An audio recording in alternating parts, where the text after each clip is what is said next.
welcome to my channel Ease Learning. This is Monica and today I will discuss about Unit 9 for paper education. We are discussing UGC NET paper education. तो आज discuss करेंगे हम Unit 9 का last part.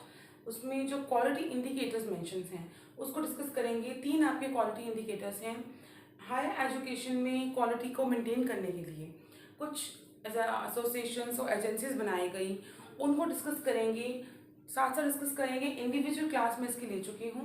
Net का individual lecture available है, PDF में WhatsApp group पे already share कर दिया है. उसके बाद डिस्कस किया था हमने quality council of India QCI, इसकी भी एक डिटेल वीडियो लेक्चर, डिटेल इसके बारे में क्या क्या नॉलेज आपको होनी चाहिए कंसेप्ट फॉर्मेशन के लिए, वो भी अवेलेबल है. इसका पीडीएफ भी मैंने शेयर किया व्हाट्सएप ग्रुप पे. जो थर्ड इंस्टीट्यूशन है that is INQEEHE, international network for quality assurance agencies in higher education. देखिए हम डिस्कस कर रहे हैं क्वालिटी को. हमने 5 आपके फाउंडेशन पिलर्स डिस्कस किए थे. अभी तक याद हो चुके होंगे आपको, बहुत बार आपने वीडियो लेक्चर में सुना है कि हमारी एजुकेशन जो हमने देनी है तो उसके कुछ 5 फाउंडेशन पिलर्स हैं. या एक कहेंगे कि इतना तो आपको कंप्लीट करना ही है. वो एम्स हैं, वो कंप्लीट करने हैं अगर आप एजुकेशन इम्पार्ट कर रहे हैं, वेदर आप गवर्नमेंट इंस्टीट्यूशन है या प्राइवेट इंस्टीट्यूशन है. तो गवर्नमेंट ने हमारे लिए 5 पिलर्स डिसाइड की. फर्स्ट वन इज एक्सेस, कि सभी के पास पहुँचे. Then we have the quality, की क्वालिटी होनी चाहिए which is very very important. Equity, की जेंडर बायसेस ना हो, आप में इक्विटी मेंटेन रखनी है अगर आप एजुकेशन इम्पार्ट कर रहे हैं. Fourth we have affordability and the fifth one is accountability. ठीक है, तो अफोर्डेबिलिटी और अकाउंटेबिलिटी, इक्विटी, ये सब कुछ इम्पॉर्टेंट है, लेकिन जो मोस्ट इम्पॉर्टेंट हमारा फाउंडेशन पिलर है for education that is quality. कि आप ऐसी एजुकेशन दें जो क्वालिटी मेंटेन करें और अपने आप में कि आपने नंबर ऑफ डिग्रीज इकट्ठी नहीं करनी, आपने क्वालिटी मेंटेन करनी है. जितना भी जिस लेवल पे भी सिखाया जा रहा है उसमें वो क्वालिटी हो, क्वालिटी कंटेंट हो कि उस पर्सन को, उस स्टूडेंट को उस लेवल की नॉलेज मिले. ठीक है, अब ये कैसे होगा काम, इसके लिए कुछ इंस्टीट्यूशंस बनाए गए. अब उनकी बात कर रहे हैं हम. आपके सिलेबस में 3 जो इंडिकेटर्स हैं वो मेंशन है. The first one is neck, then we have QCI, the third one is INQEEHE, that is International Network for Quality Assurance Agencies in Higher Education. ठीक है, तो वन बाय वन डिस्कस करेंगे. तीनों को साथ में डिस्कस करने से क्या होगा, आपको एक तो नॉलेज मिलेगी कि हम क्या डिस्कस कर रहे हैं. एग्जाम में जब क्वेश्चन आप अटेम्प्ट करेंगे, और मैं प्रीवियस से क्वेश्चन भी इसी क्लास में डिस्कस करूंगी कि क्या क्या क्वेश्चन आ चुके हैं, उन्हीं की एलिमेंट्स को मेंशन किया है. देखिए वीडियो लेक्चर आपको पीडीएफ मिल रहे हैं, लेकिन स्टडी अपनी वीडियो लेक्चर से कीजिए, क्योंकि उसके साथ क्लास में जो प्रीवियस ये क्वेश्चन है वो भी डिस्कस हो जाते हैं कि ये क्वेश्चन 2018 में आया था, ये पर्टिकुलर क्वेश्चन 2019 में आया था. और आपकी कंसेप्ट फॉर्मेशन अच्छी होती है, आपको दिखाई भी दे रहा है और आपको सुनाई भी दे रहा है. ऑडियो और विजुअल दोनों चीज़ें काम कर रही हैं, और आपको कोई समझा रहा है कोई चीज़. मैंने एक वीडियो लेक्चर प्रिपेयर करने के लिए जितना कंटेंट नॉलेज या जितनी प्रिपरेशन की, वो आपको कुछ ही 10 से 15 मिनट में मैं दे रही हूँ. दैट मीन्स आपका काम ईजी हो जाए. तो उसको आप सुनिए और पीडीएफ की हेल्प से आप नोट्स बनाइए, खुद के नोट्स जरूर बनाइए. तो उससे क्या होगा, आपकी कंसेप्ट फॉर्मेशन होगी और नेट जैसा टफ एग्जाम आप क्रैक कर पाएंगे. ठीक है, डिटेल वीडियो लेक्चर्स अवेलेबल हैं और रेगुलर क्लासेस चल रही हैं, तो क्लासेस को देखिए और उससे अपनी नॉलेज को जब भी आपको टाइम मिल रहा है आप देखिए और सुनिए और अपनी प्रिपरेशन स्टार्ट कीजिए. ये मत सोचिए अब लेट हो चुका है, अभी यूनिट 9 डिस्कस हो रही है, यूनिट 2 डिस्कस हो रही है. आपको कोई मतलब नहीं है कोई भी यूनिट डिस्कस हो रही हो, आपको जो भी टॉपिक एक वीडियो में लेक्चर के थ्रू आपको मिल रहा है वो आपको समझ आ जाएगा, चाहे आप कोई भी टॉपिक डिस्कस कर रहे हैं. ठीक है, तो स्टार्ट करते हैं क्लास को. आज थोड़ा सा इंट्रोडक्शन ज़्यादा हो गया. ठीक है, तो सबसे पहले हमारे पास है नेक. देखिए सब नेक की बात कर रहे हैं तो फिर सिर्फ नेक की बात करेंगे और फिर चीज़ों को कंबाइन भी करेंगे. ठीक है, नाम क्या है NAAC, the national assessment and accreditation council. इसका नाम है कि national assessment and accreditation council. Assessment का मीनिंग मैंने लास्ट वीडियो लेक्चर में ही क्लियर किया था. असेसमेंट करते हैं आप जब कुछ नॉलेज गेन करते हैं, एक प्रोसेस है जिसमें आप कुछ नॉलेज ले रहे हैं. तो ये भी कैसी आपकी बॉडी है, the national assessment and accreditation.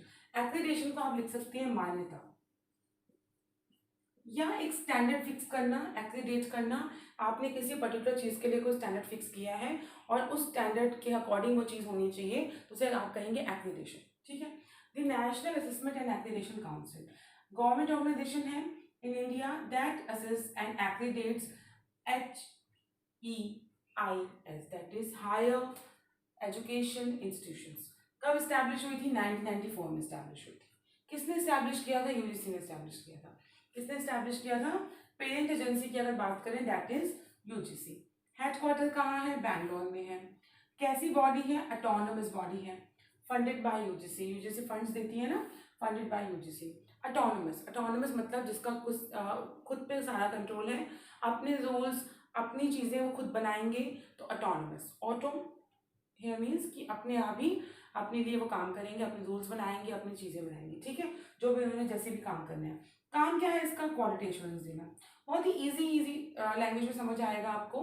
तो आपने की एलिमेंट्स लिखनी है, भले ही आपको पीडीएफ मिल रहा है, लेकिन जब भी आप कोई टॉपिक देख रहे हैं तो आप अगर वीडियो लेक्चर देखा हुआ है तो याद करने की कोशिश कीजिए, नहीं याद आता दोबारा देखिए, तो उसमें की एलिमेंट से ही आपको चीज़ें समझ आएंगी। फिर क्वेश्चन जब आप अटेम्प्ट करेंगे एग्जाम में तो आपके लिए क्लियर हो जाएगा। और ठीक है, इजी टू होगा ना, इजी टू अटेम्प्ट। अब देखिए असेसमेंट एंड एक्रीडिटेशन किसका कर रहे हैं? असेसमेंट एंड एक्रीडिटेशन कॉलेजेस का, यूनिवर्सिटीज का एंड अदर इंस्टीट्यूशंस का। देखिए क्यों ज़रूरी है एक्रीडिटेशन करना या असेसमेंट करना, या उसके लिए कोई नेशनल लेवल पे आप बॉडी बना रहे हैं, क्योंकि फिर सभी अपने हिसाब से काम करेंगे। ऐसा नहीं है कि हायर एजुकेशन की जब बात हो रही है तो कोई कॉलेज कुछ आपके तरीके से चल रहा है, कोई दूसरे तरीके से चल रहा है, कोई यूनिवर्सिटी कैसे कर रही है, और फिर अगर उनमें कोऑर्डिनेशन नहीं होगा, ठीक है, सब अपनी मनमानी करेंगे और कोई क्वालिटी एश्योरेंस के लिए उन पर नज़र नहीं रखेगा कि क्या वो क्वालिटी एश्योरेंस दे रहे हैं अपनी जो स्टूडेंट, क्योंकि काफ़ी अच्छी खासी फीस ली जाती है अगर प्राइवेट इंस्टीट्यूशंस की बात करें, और गवर्नमेंट इंस्टीट्यूशंस में भी काम करवाना है तो उन्हें क्वालिटी एश्योरेंस को ध्यान रखना होगा, ठीक है, नहीं तो सब अपने तरीके से काम करेंगे। इसलिए नेशनल लेवल पे national assessment and accreditation council बनाई गई, जो किसके अंडर थी? यूजीसी के अंडर थी। पेरेंट एजेंसी थी यूजीसी, यूजीसी फंड दे रही है ऐसी, लेकिन कैसी बॉडी है? इससे ऑटोनोमस बॉडी बनाया गया है, 1994 में स्टैब्लिश हुई है ये, और ये कॉलेजेस, यूनिवर्सिटीज और अदर इंस्टीट्यूशंस को एक्रीडिट करती है, उन्हें क्वालिटी स्टेटस प्रोवाइड करती है। जैसे A B C, A plus, एक क्वालिटी स्टेटस दे दिया, ये किस टाइप की यूनिवर्सिटी है, ये किस टाइप का ये आपका कॉलेज है या इंस्टीट्यूशन है। Standards in terms of education process and outcomes, क्या एजुकेशन प्रोसेस एंड आउटकम्स आई, ठीक है। Curriculum changes, teaching learning process, faculty, research, infrastructure, organisation, finance, बहुत सारे की एलिमेंट्स और कुछ टर्म्स आपने डिसाइड कर दी, उनके बेसिस पे आप उन्हें एक क्वालिटी स्टेटस प्रोवाइड करते हैं। वो की एलिमेंट्स क्या हो सकते हैं कि आपका एजुकेशन प्रोसेस एंड आउटकम कैसी है, क्या किस तरीके की एजुकेशन दी जा रही है और आउटकम क्या रिजल्ट निकल के आ रहा है, करिकुलम चेंज हो रहा है या नहीं according to need, teaching learning process कैसी है, वहाँ की फैकल्टी कैसी है, रिसर्च में क्या काम किया जा रहा है, ठीक है, इंफ्रास्ट्रक्चर कैसा है, ऑर्गेनाइजेशन को फाइनेंस कहाँ से मिल रहा है, ये सब चीज़ों के ऊपर कुछ पैरामीटर्स डिसाइड किए गए। पीरियोडिक असेसमेंट की बात की गई इसमें। अकेडमिक इनरोलमेंट कि कितने स्टूडेंट्स अकेडमिकली इनरोल हो रहे हैं, इनरोल या means to take admission. Self evaluation, very very important, एक क्वेश्चन आया था उसमें लगा कि सेल्फ इवैल्यूएशन नेक का पार्ट नहीं है, तो मोस्टली स्टूडेंट ने गलत आंसर मार्क किया, जिन्होंने नहीं उसको स्टडी किया, ये देख लिया कि अच्छा इस्टेब्लिश हुई 1994 में, लेकिन टू द पॉइंट क्वेश्चन नहीं आएंगे कि कब इस्टेब्लिश हुआ है, क्या पर्पस है, क्या फंक्शंस है, उसके ऊपर क्वेश्चन आते हैं, ठीक है। Accountability and autonomy and research, मतलब कि वो इज अकाउंटेबल, आप किसको अकाउंटेबल बनाएंगे। सेल्फ इवोल्यूशन, नेक कहता है कि हम क्वालिटी स्टेटस प्रोवाइड कर रहे हैं, लेकिन आप सेल्फ इवोल्यूशन का काम भी कीजिए, अपने पैरामीटर्स को खुद देखिए कि आपकी ऑर्गेनाइजेशन अकॉर्डिंगली काम कर रही है या नहीं, किस वजह से, हायर एजुकेशन में, क्लियर। तो that is national assessment and accreditation council. इसके की एलिमेंट्स को फिर स्टडी करेंगे, इससे बाहर जरूरत नहीं है आपको, प्रीवियस लेक्चर भी आप देख सकते हैं, पीडीएफ ऑलरेडी मैं शेयर कर चुकी हूँ, मैं दोबारा शेयर कर दूंगी ग्रुप में। The national assessment and accreditation council एक गवर्नमेंट ऑर्गेनाइजेशन है, ठीक है, जो आपको क्या करेगी, असेस और एक्रीडिट करेगी। स्टैब्लिश हुई थी 1994 में, किसको असेस और एक्रीडिट करेगी, हायर एजुकेशन इंस्टीट्यूशंस को। Higher education institution here means कि जो इंस्टीट्यूशन हायर एजुकेशन दे रहे हैं, हायर एजुकेशन कौन दे रहा है, कॉलेजेस दे रहे हैं, यूनिवर्सिटीज दे रहे हैं, अदर इंस्टीट्यूशंस। क्वालिटी एश्योरेंस की बात करती है, हेडक्वार्टर है बैंगलोर में, क्वेश्चन आ चुका है पेपर 1 में आपका। यूजीसी पेरेंट एजेंसी है, यूजीसी के अंडर है, फंडेड बाय यूजीसी, और सभी इंस्टीट्यूशंस को क्वालिटी स्टेटस प्रोवाइड करना, और कैसे देना कि एजुकेशन प्रोसेस कैसी है, करिकुलम चेंज क्या है, टीचिंग लर्निंग कैसी है, रिसर्च पे बहुत काम करने की रिक्वायरमेंट है, फैकल्टी कैसी है, इंफ्रास्ट्रक्चर कैसा है, ऑर्गेनाइजेशन कैसी है, ठीक है। रिसर्च एंड इनोवेशन पे ज़्यादा फोकस किया गया कि हर ऑर्गेनाइजेशन को रिसर्च और इनोवेशन करना चाहिए कि उन्हें कहाँ इंप्रूवमेंट की रिक्वायरमेंट है। And self evaluation is very very important. आपको असेस कर रहे हैं, आपको बोल रहे हैं कि हाँ जी आपकी इंस्पेक्शन की जाएगी, आपके इंस्टीट्यूशन को एक स्टेटस प्रोवाइड किया जाएगा, क्वालिटी स्टेटस, लेकिन आप खुद भी सेल्फ इवैल्यूएशन की तरफ जाइए और हर वक्त अपने डेटा को मेंटेन रखिए और एक अच्छा क्वालिटी कंटेंट प्रोवाइड कीजिए। अगर आप फीस चार्ज कर रहे हैं, एक अच्छा अमाउंट चार्ज कर रहे हैं फॉर हाई एजुकेशन, तो आप उस अमाउंट को जस्टिफाई भी कीजिए कि आपने क्वालिटी कंटेंट दिया है। जब ऑर्गेनाइजेशन अपने लिए खुद से काम करेंगे ना एक पैरामीटर की तरह कि हमें अच्छा काम करना ही है, तो जाके क्वालिटी एजुकेशन की बात आएगी। इसलिए नहीं कि कुछ चेकिंग हो रही है, इंस्पेक्शन हो रहा है तब आपने काम करना है। आपने through out the year academic year आपने अच्छा काम करना है। तो नेक्स्ट क्लियर हो गया, ठीक है। Then we have QCI। इसका वीडियो लेक्चर भी अवेलेबल है, आप डिटेल देख सकते हैं, आप डिस्कस करते हैं इसे।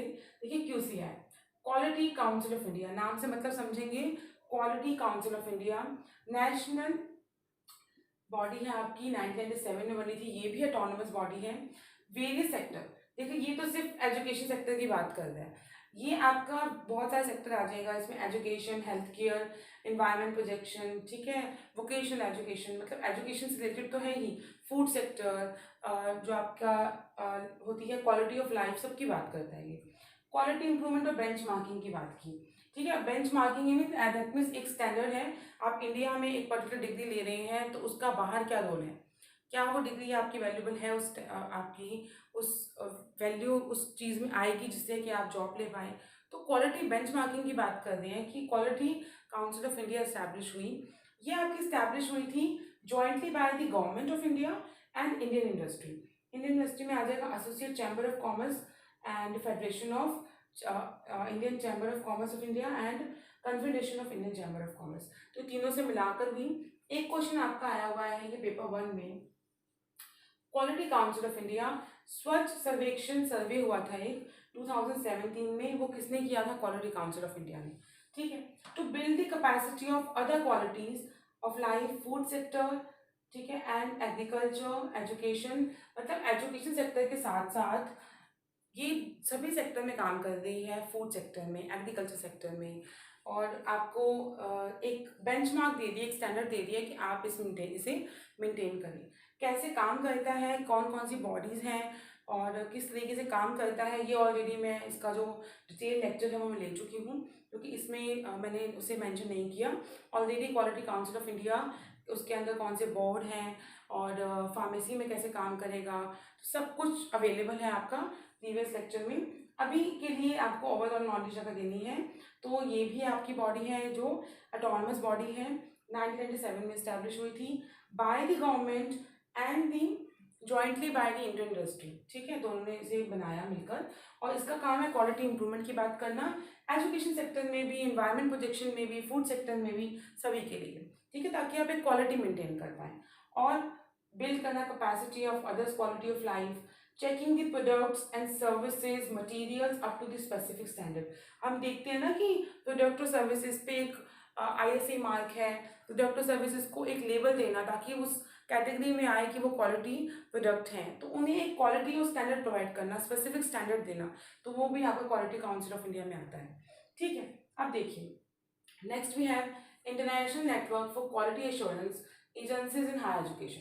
International network, IN stands for international network, किस लिए, फॉर क्वालिटी एश्योरेंस, ठीक है, और क्या है, एजेंसीज, हाँ HE है मीन्स हायर एजुकेशन। तो अब आपको याद हो जाएगा INQAAHE, international network for quality assurance agencies in higher education, इसकी फुल फॉर्म आ चुकी है, ठीक है। तो ये भी आपका एक प्रीवियस क्वेश्चन है।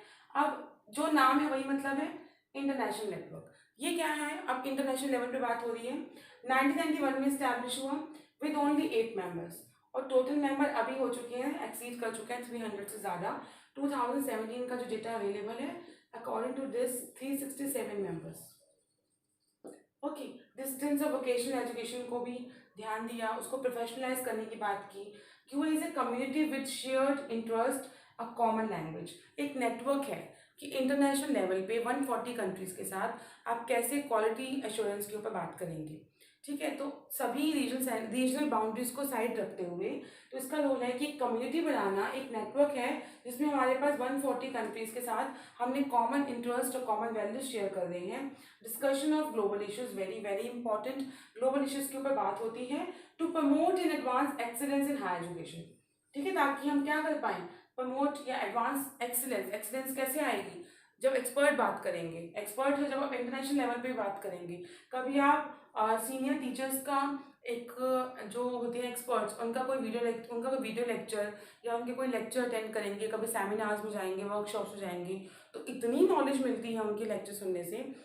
हम उस वक्त तो फील करते हैं कॉलेज में जब सेमिनार वर्कशॉप्स आते हैं कि अरे टाइम वेस्ट हो रहा है, क्या हो रहा है ये। लेकिन आप जिनको नॉलेज लेनी है, तो इतनी नॉलेज होती है, कुछ ही चीज़ों से उनकी नॉलेज आप तक पहुंचती है जब आपको मौका मिलता है किसी एक्सपर्ट से एडवाइस लेने का। तो ये वही बात है कि इंटरनेशनल लेवल पे हायर एजुकेशन को प्रमोट करने के लिए बहुत सारे एक्सेलेंस की यहाँ बात होती है कि एक्सपर्ट अपनी एक्सेलेंस शेयर कर रहे हैं in higher education. Improvement of working in partnership among members with higher education institutions. जितने भी हायर एजुकेशन इंस्टीट्यूशंस हैं उनका क्या लेवल है, आपका लेवल कहाँ है, तो हम एक कंपैरिजन भी आ जाता है। Regional and international government, non government organisation as well as business sector, सब कुछ आ जाएगा इसमें। ये आपका पार्ट जो है ये प्रीवियस क्वेश्चन का पार्ट है पेपर 1 में। Improvement of working in partnership among members with higher education institutions, regional, international, government, non-government, as well as business sector, सब आ जाएंगे। हेडक्वार्टर है बार्सिलोना स्पेन में। To control education quality around the 140 countries, उन 140 countries में आप quality control पे काम कर रहे हैं। To provide advice and expertise, इसका काम है एडवाइस और एक्सपर्टीज प्रोवाइड करना। एक्सपर्टीज कैसे मिलेगी, थ्रू योर एक्सपर्ट। तो इंटरनेशनल नेटवर्क की बात कर रहा है, 1991 में स्टैब्लिश हुआ था विद ओनली 8 मेंबर्स। उसके बाद मेंबर्स इंक्रीज हो गए एज पर 2017 डेटा 367 मेंबर्स हैं। डिस्टेंस ऑफ वोकेशनल एजुकेशन के प्रोफेशनल एजुकेशन की बात की, उसे प्रोफेशनलाइज करने की बात की। एक नेटवर्क है, आपको एडवाइस देता है, एक्सपर्टीज देता है हायर एजुकेशन के लिए। हेडक्वार्टर है बार्सिलोना स्पेन में। और टू कंट्रोल एजुकेशन क्वालिटी, कि आप क्वालिटी एश्योरेंस की बात कर रहे हैं, तो उसमें आपके government sector, non government sector, business sector सभी इन्वॉल्व हो जाएंगे। ठीक है, तो ये 3 आपके क्वालिटी इंडिकेटर्स हैं, नेक, QCI एंड INQAAHE। ठीक है, international network for quality assurance agencies in higher education. NAAC का वीडियो लेक्चर डिटेल अवेलेबल है। QCI को प्लीज़ आप देखिएगा, नेक तो फिर रिपीट हो गया है। QCI के बोर्ड क्या है और कौन कौन से कैसे काम करता है, चेयरपर्सन कैसे सिलेक्ट होता है, प्रेसिडेंट चेयरपर्सन सेलेक्ट करते हैं, तो सब चीज़ें डिटेल में डिस्कस की है मैंने QCI quality council of India के वीडियो लेक्चर में। PDF मैं ऑलरेडी शेयर कर चुकी हूँ, इसके साथ दोबारा शेयर करेंगे PDF। इसका भी PDF शेयर करूँगी मैं आपसे, INQAAHE। ठीक है, इंटरनेशनल क्वालिटी एश्योरेंस के लिए।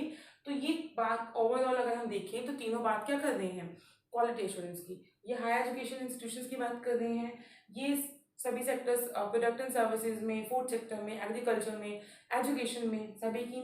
ये आपको इंटरनेशनल लेवल पे प्रेजेंट करेगा। आपकी कम्युनिटी, मतलब इंटरनेशनल कम्युनिटी की बात कर रहा है, 140 कंट्रीज के साथ कैसे डील किया जाएगा फॉर हायर एजुकेशन, उसकी बात कर रहा है।